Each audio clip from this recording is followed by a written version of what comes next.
Welcome back. So what I want to do in this lesson is to add the ability to perform partial matches on our filters. In other words, I want us to be able to sort of perform natural language searches. Okay, so for example, if I want to, let's say I have a school named the Avocado House or the Avocado um, Family, and I'm not quite sure of the entire name, but all I know is it has avocado. Then naturally, as what you would maybe perform on Google, I could just say avocado, and the database should send me back um, those schools that actually have avocado. Okay, so we will be doing that by using the full text search feature of Postgres. All right. So again, it's just a sort of a minor extension of our filtering to make it more human friendly, easier for the client to use. Okay, so let's update our query. And so when it comes to the where, we will say we're going to replace lower, okay, and we're going to use a special function called to ts vector. All right, and in addition to having name as the first argument, we have to actually specify what approach we want to use. And in this case, we're going to use simple, which is the simplest approach to searching.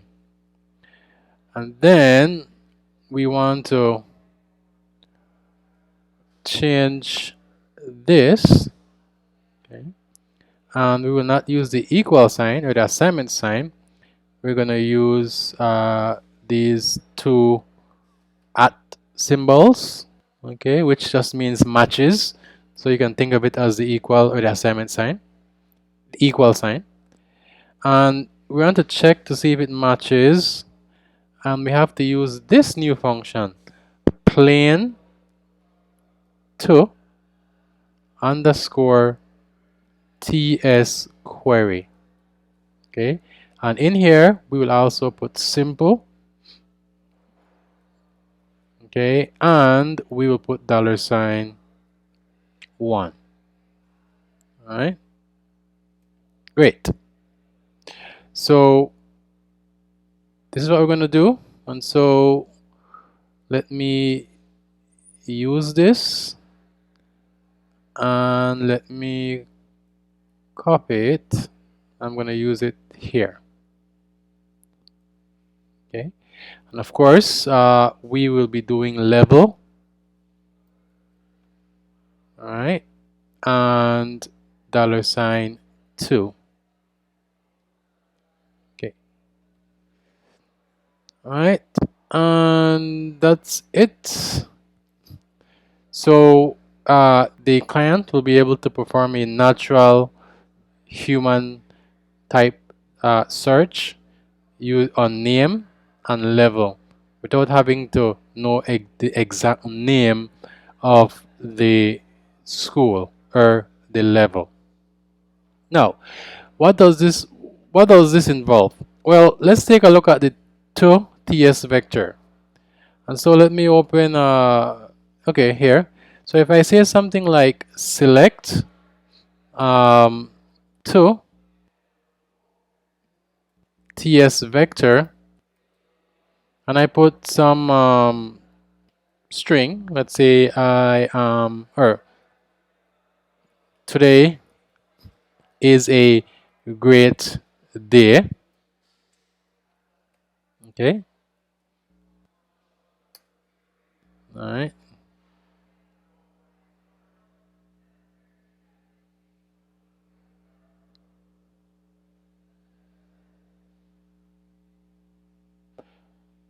Let's do that again. Oops.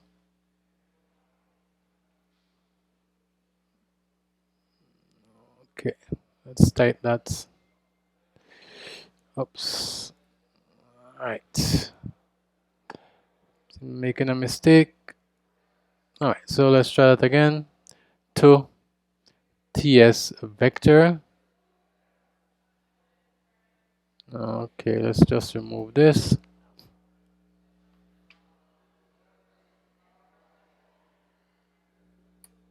Okay.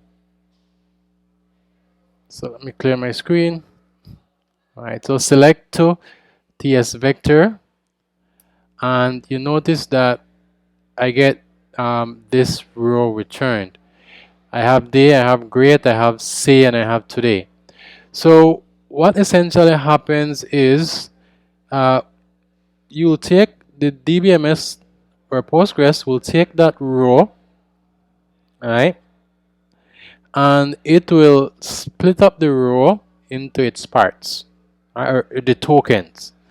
So if you say today is a great day, I say, then today is a great day, I say.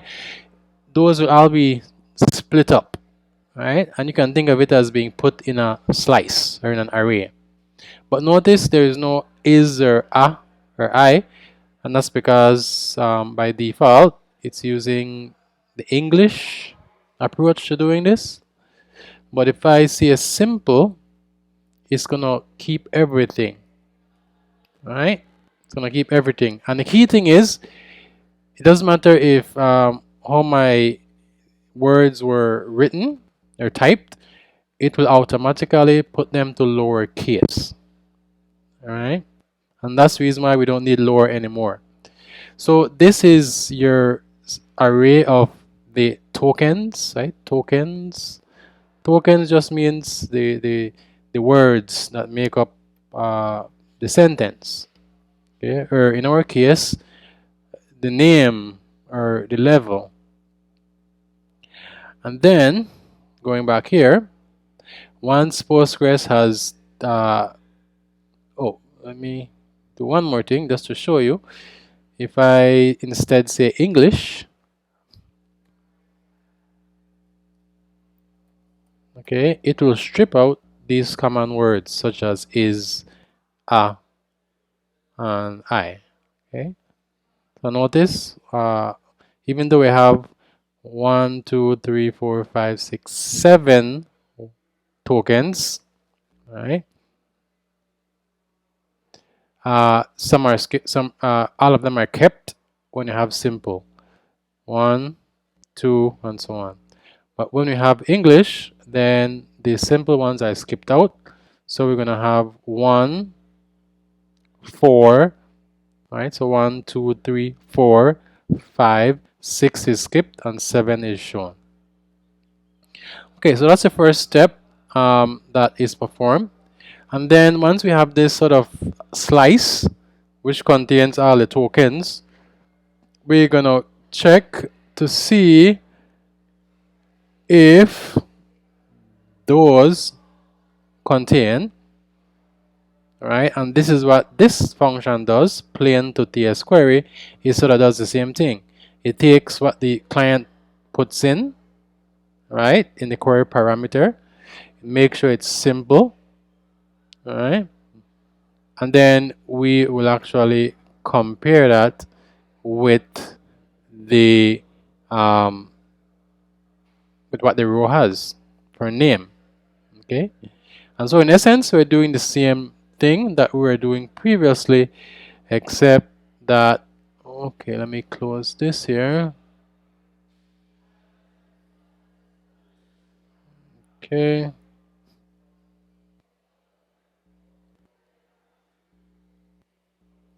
all right, let me close this one. Okay, so it's doing the same thing that we were doing previously, comparing. So I grab the row, get all the tokens that for name, okay, and then I'm gonna get what the user passed in and make sure I have those in their tokenized form as well. And then I'm going to see if I can find a match. And that's it. Okay. Now I'm going to do the same thing for level. All right. Place them into their component. And then I'm going to try to find a match. Okay. And that is essentially what all we need to do. Now, there's a few things I want to mention. Let me go here. All of this is in the full text search documentation. All right. How do we actually perform searching? Of course, I'm just using the basic one, the simple approach, but by reading the documentation, you can make it as sophisticated as needed. In our case, we just need a simple version of it. Okay, so once we've done that, let's save this. Let's see this in action. So I will start my server. I will open a new terminal, and let's issue one of these curl requests.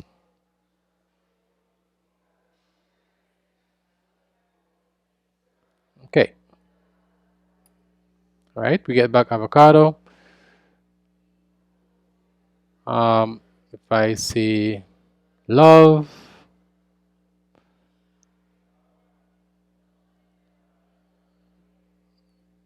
okay, I get back 2, right? Because I have 2 names love house. All right. So in a sense, we now make the job of the client easier, whereby they don't have to remember exact words, the exact name of school and name and so on. All right. So this one is, we want level to contain school.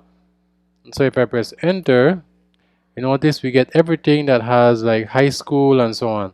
So notice anything that has preschool is skipped. All right, and so this is a great way to only see the schools that you are interested in. For example, if there were universities, you wouldn't see those. If there were preschools, you wouldn't see those. All right, since preschool is a single word. Okay, so this works.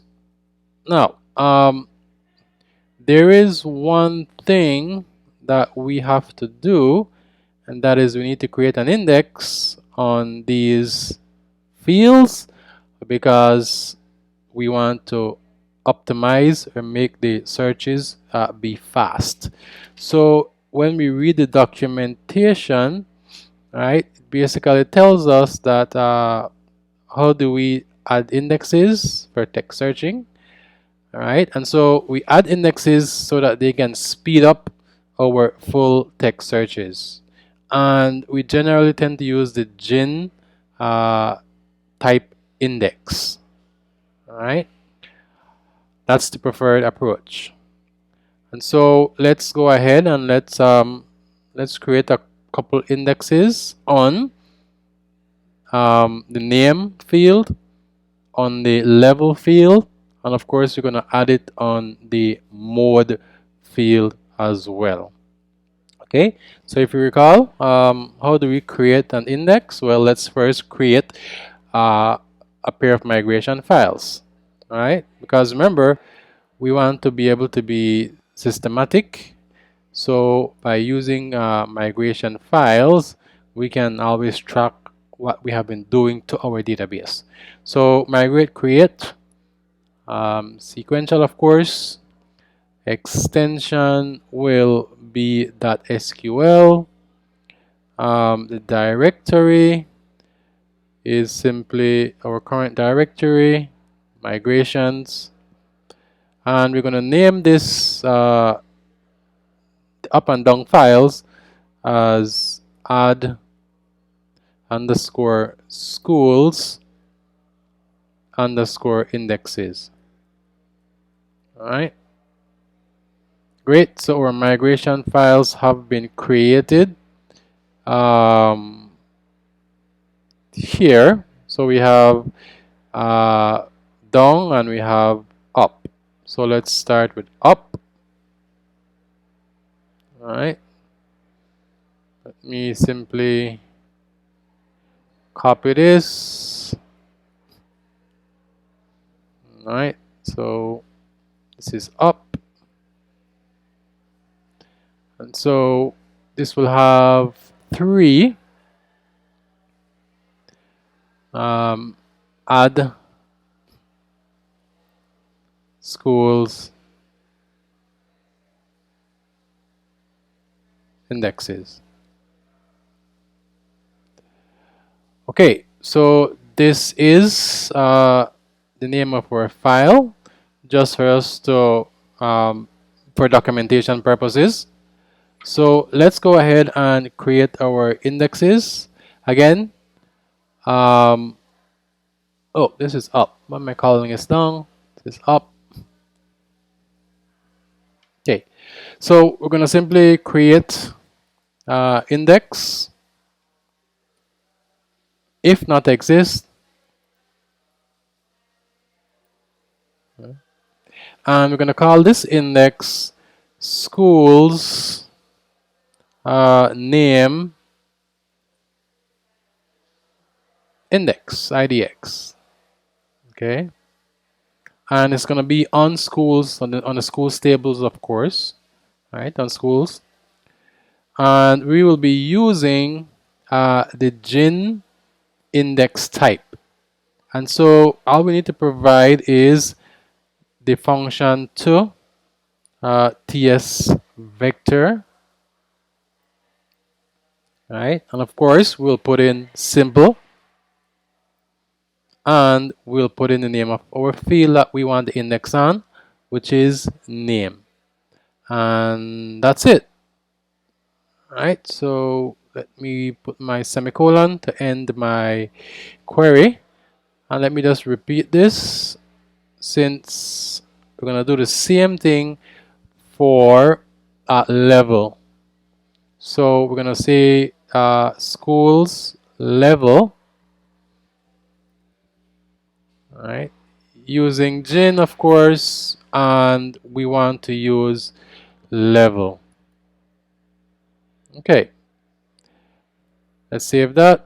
And finally, we want to create one on our mode, and so that is easy enough. I'm gonna call that mode.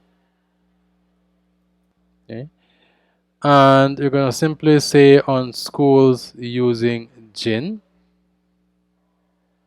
All right, and we don't need to provide ts vector since we're not searching on mode. So it's just going to be well, we are searching on mode, but we're not doing a full text search on mode. Okay, so we're just gonna put mode here.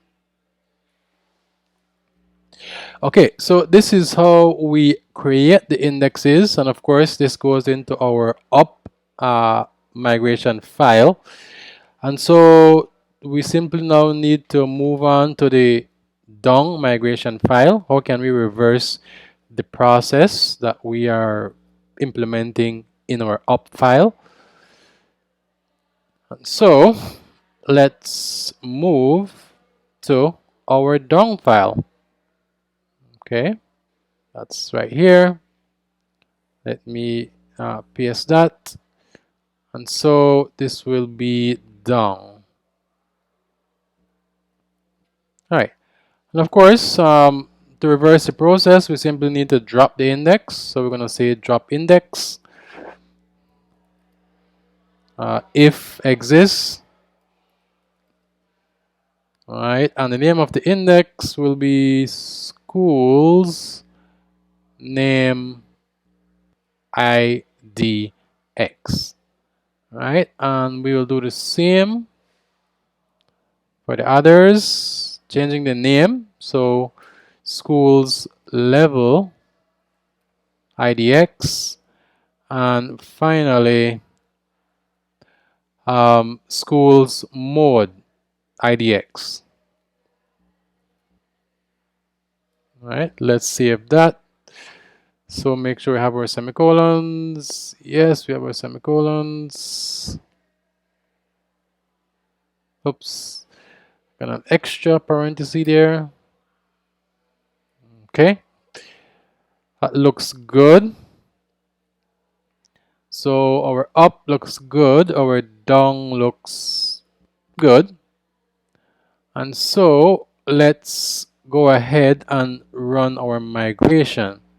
So I'm just going to say migrate, if you recall, provide our path for the migration files, which we know is in the migrations directory, and provide the name of our database that we need to run these migrations against, which of course is Apple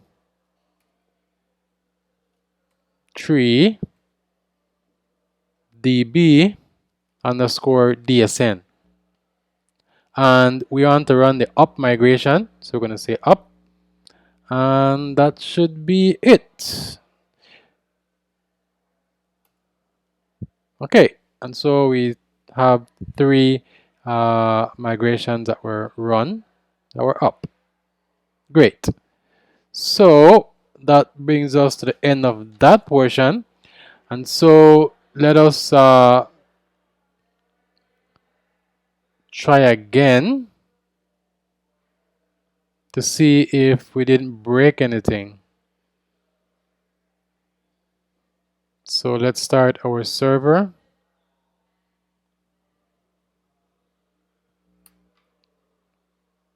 All right, and let's reissue our request from the client. Great, that still works. What about this one? All right, still works. And this one still works. Okay, so that brings us to the end of this section where we added the ability to do a full text search based on the name field and the level field. So again, for us to do that, we simply use the built-in feature that PostgreSQL provides us, and we also had to add a couple indexes on those fields to ensure that we sped up those searches and the DBMS didn't have to go through row by row. All right. Okay. So with that out of the way, let's quickly do a Git commit. So let's just add. All right. So Git commit, and we added full text search on name and level, as well as a gin index on both name and level. Okay, great. So let's just push that. So git push user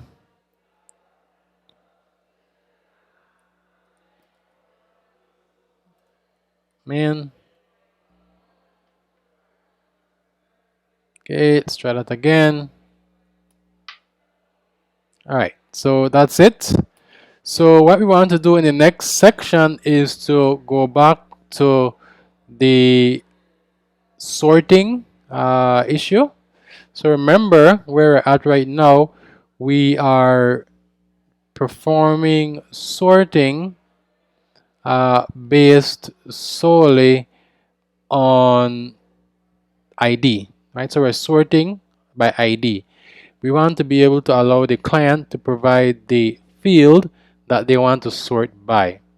So I will see you in that next unit.